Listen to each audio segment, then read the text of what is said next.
ముఖ్యంగా ఎలక్షన్ మేనిఫెస్టోలో మేము స్టీల్ ప్లాంట్ పరిరక్షణ ధ్యేయంగా మేము ముందుకెళ్ళామండి.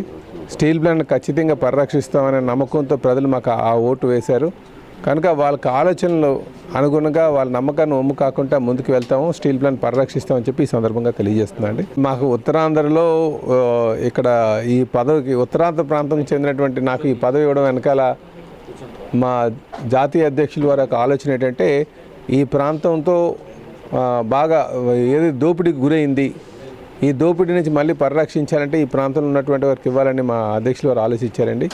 అలాగే ఈ ప్రాంతంలో ఎక్కువగా కార్యకర్తలు రాష్ట్ర వ్యాప్తంగా కూడా కార్యకర్తలు అధికారం రావడం కోసం చాలా కృషి చేశారు.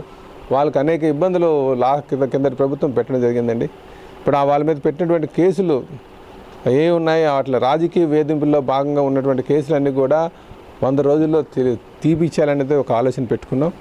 అలాగే కొన్ని కేసులు ఏదో కోర్టులు ఉన్నాయి, అవి 1 ఇయర్ లోపల తీయాలని ఒక ఆలోచన పెట్టుకున్నాం. అంటే కార్యకర్తను కాపాడుకునే విధంగా కూడా అటు ప్రభుత్వాన్ని కార్యకర్తలను కూడా మమేకం చేస్తూ నామినేటెడ్ పదవులు ఇచ్చే విషయంలో కూడా ఇవన్నీ సమన్వయం చేయడానికి ఆ బాధ్యత నా మీద పెట్టారండి.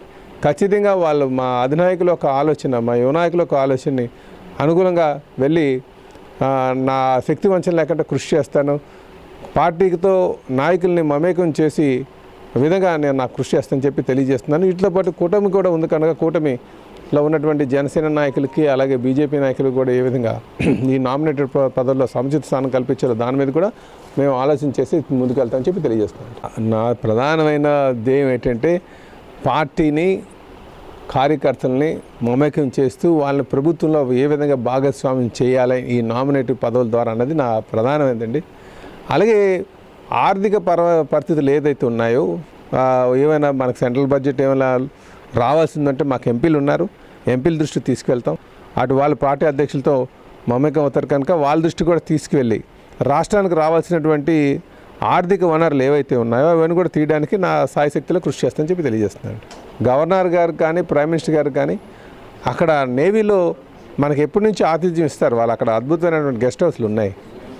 వాళ్ళు వచ్చే సంవత్సరానికి ఒకసారో 2 సంవత్సరాలకు ఒకసారి రావడానికి వస్తుంటారు. వాళ్ళ కోసం ఇంత ఖరీదైన బిల్డింగ్ ఉంచడం కరెక్ట్ కాదనేది నా ఉద్దేశం. అది టూరిజం ప్రాంతం కనుక విశాఖపట్నం ప్రజల యొక్క మనోభావాలని అనుగుణంగా అది టూరిజం డెవలప్ చేస్తే బాగుంటుందని, అందుకే ఇందులో మనం ప్రజల యొక్క ఆలోచన కూడా తీసుకోవాలి. ఇక్కడ తీసుకునే ముందుకు వెళ్తామని కూడా ఈ సందర్భంగా తెలియజేస్తున్నాను. నాకు తెలిసి అంత కాస్ట్లీ బిల్డింగు అది 7 స్టార్ హోటల్తో సమానం. అది దాంట్లో రెవెన్యూ జనరేషన్ మీద దృష్టి పెట్టి ప్రజల మీద భారం పడకుండా ఉండేటట్టు చేస్తే మంచిదని నా ఆలోచన. ఏదైనప్పటికీ కూడా స్థానికంగా ఉన్నటువంటి ప్రజలకు ఆలోచనలకు అనుగుణంగా ముందుకు వెళ్తాం. మా అధినాయకులతో సంప్రదిస్తాం, మా సీనియర్ నాయకత్వం సంప్రదించి దానిపైన నిర్ణయం తీసుకుంటామని చెప్పి తెలియజేస్తాం.